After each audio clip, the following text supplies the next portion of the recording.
যুক্তরাষ্ট্রের new Orleans অঙ্গরাজ্যের একটা পরিবারের একটা ঘটনা। পরিবারটা ছিল অনেক ধনী, তাদের গাড়ি ডিলারশিপের ব্যবসা ছিল, তাদের দোকান ছিল একেবারে সমুদ্র সৈকতের পাশে। তারা দামি দামি গাড়ি আমদানি করত এবং বিক্রি করত। এরপর হ্যারিকেন ক্যাটরিনা আঘাত হানল। ক্যাটরিনা এসেছিল বিশাল জলোচ্ছ্বাস নিয়ে এবং এর ফলে তাদের কেনা সকল গাড়ি ভেসে গেল। একমাত্র লেক্সাস এলএস মডেলের একটা গাড়ি বর্তমান ছিল এবং পরিবারটা এই গাড়িতে করেই হ্যারিকেন আক্রান্ত এলাকা থেকে পালিয়েছিল। দুর্যোগ শেষ হওয়ার কয়েক মাস পরে স্টেটের সবকিছু খুলে দেওয়ার পর আমি আবার তাদের সাথে দেখা করতে গিয়েছিলাম। যে পরিবারটি মাসে প্রায় 2 কোটি টাকা আয় করত, তারাই এখন সেই লেক্সাস গাড়িতে করে পিজা ডেলিভারি দিচ্ছে। পরিবারটি এখন এই কাজ করছে।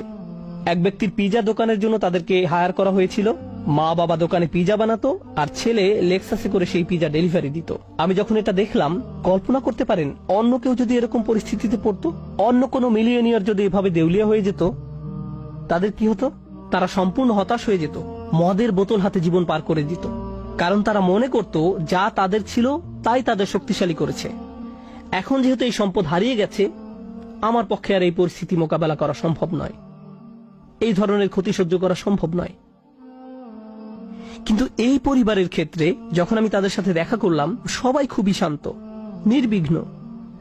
বাবার অনেক বয়স হয়েছিল। এই রকম বয়সে এমন ক্ষতির সম্মুখীন হলে মানুষ হার্ট অ্যাটাক করে, উচ্চ রক্তচাপে ভোগে, কিন্তু এই মানুষটা সম্পূর্ণ শান্ত।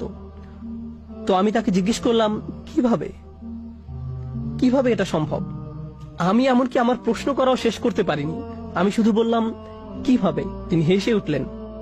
তিনি বললেন, যখন ব্যবসা ভালো ছিল আমি সারাক্ষণ ফোনে ব্যস্ত থাকতাম। শিপমেন্ট এসে পৌঁছেছে কিনা, পেমেন্ট দিতে দেরি হচ্ছে কিনা, কার কি ডেলিভারি দেওয়া প্রয়োজন, কাস্টমার খুশি কিনা, ট্যাক্সের হিসাব ঠিক আছে কিনা, কর্মচারীদের সমস্যা, অমুক সমস্যা, তমুক সমস্যা। এসব কারণে আমি কোনো মতে জুমার নামাজে উপস্থিত হতে পারতাম কোনো রকমে। কিন্তু এখনো তো টেবিলে খাবার আছে, এখনো তো আমাদের মাথার উপর ছাদ আছে, আর এখন আমি নিশ্চিন্তে মসজিদে গিয়ে নামাজ আদায় করতে পারি। আর সকালে ঘুম থেকে উঠে আমাকে কিচ্ছু নিয়ে ভাবতে হয় না, একমাত্র আমার রবকে মনে করা এবং তার কৃতজ্ঞতা জ্ঞাপন করা ছাড়া। আমার আসলে মনে হয় আমার জীবন শেষ হওয়ার পূর্বে আল্লাহ আমাকে সহজ জীবনের এই নিয়ামত দান করেছেন। সেই বাবা এটাই বলেছিলেন, কোন সাধারণ মানুষের পক্ষে এভাবে কথা বলা সম্ভব নয়। আপনি যদি এমন কথা অন্য কোনো ব্যবসায়ীকে বলতেন, সে বলতো এই লোকটার মাথা নষ্ট হয়ে গেছে, তার সকল সেন্স নষ্ট হয়ে গেছে। আর এই জন্যই এখন সে তার মাথায় এই পরিস্থিতির একটা যৌক্তিকতা খুঁজে নিয়েছে।